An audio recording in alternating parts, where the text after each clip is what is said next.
Hi, Sue Quinton from Sue Quinton Foot Clinic. So I get asked about corns and whether they have roots, and you know what? They don't really. And when I tell people, they are really, really shocked. If I had a pound for everyone that asked me that, and the answer, I'd be a really wealthy lady. So it's a myth, and corns do not have a root. Anyway, so what is a corn? Well, here is my foot. Look at the side there. Yeah, that's what's on the inside of your foot. So when the skin is put under pressure, like friction or pressure from tight shoes or shallow shoes, it gets thicker, and they're often on the base of the foot or the heel. One lady you should see the position I get into, and she's home visit, and I get one there, and it's a nightmare. And it's so the pinpoint area of the most stress produces a dot, and it literally is a dot of super thick skin, and that is called a corn. And that becomes painful when it presses on the nerve endings. So it's a tiny dot there, and there's millions of nerve endings in your whole foot. So it doesn't hurt because it's condensed hard skin. But when you walk on it, it feels like you're walking on a stone because it's pressing against the nerves. And that can really, really hurt. So it becomes painful when it presses on your skin and on your nerve endings. And if you keep wearing those tight shoes, the corn comes back, even if I keep removing it every time. It's all about the shoes having maybe no padding and being too tight, and that's what causes it. Your skin is designed to regrow and renew itself. That's its job. And so when you have a corn, it has a memory, and it will often come back unless you find the right shoes that will really stop it.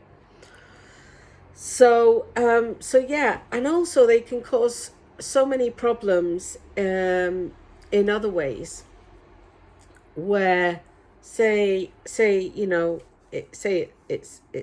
always on the plantar side of your foot, the bottom. And so what we do is we walk, and because it's so painful, we avoid walking on that area of the foot, and then that puts our whole gait out of system. So we're limping, or we're moving in a certain way, and what that can do in your whole body is realign your body all out of sync. So that can create problems in your knees, in your hips, in your back, in your shoulders, in your neck.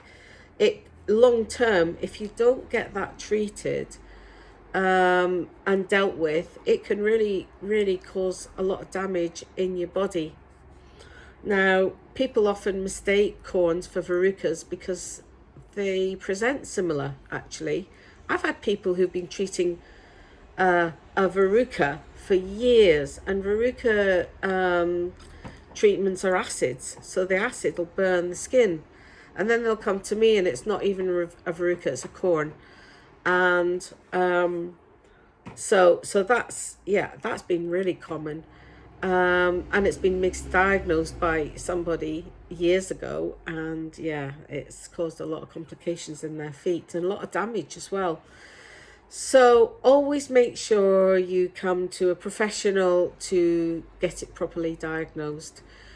The treatment for a corn is to come to someone like myself, and I have my scalpel.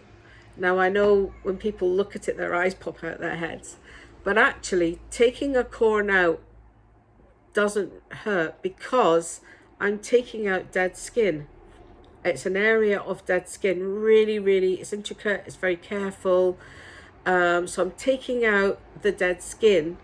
So it's like a bit of a hole, because it makes it's kind of that shape. So it goes into your foot, and that's why it bounces on the nerves. So I just gently take out the hard skin with the scalpel until I get to the Well, this is the bit people think's the root. It's not the root. So anyway, I'm taking out all that hard skin, and then we will find solutions and explore what's the cause of it, and what padding or what type of shoe do you need to, what is it we need to do to sort of reduce it coming back. And I'll give you all sorts of help and advice on the right creams and the right padding on there. There was something else I was going to say about corns. So yeah, it doesn't hurt, and people are usually so relieved almost straight away when I take that bit of hard skin out. And so yeah, smokers, you're more prone to really painful corns. They are way more painful to dig out. So just be careful about that. Any advice that I can give you about corns, feel free to contact me. But that was the advice. When you are using padding to remove a corn, or to offload the pressure when you're walking, so like a corn pad, you can buy these little corn pads, but there are corn pads and corn plasters. Corn plasters they look the same, but corn plasters are our worst enemy because they have a chemical on them, and literally they burn your skin. It's an acid. Now it might give you some relief, but it's and so you think it's working, but actually all it's doing is burning the skin, reducing the corn a little bit, but the main part is there and it'll just keep on growing. So please don't use corn plasters. Use a corn pad that doesn't have any chemical on, that just has the padding. So yeah, I think that's covering everything that I can think of. If you've got any questions, bob them down below and I'll be more than happy to answer them. So yeah, that's all about corns, and I hope that's been of some help, and I'll bid you good day. See you soon. Happy weekend. Bye.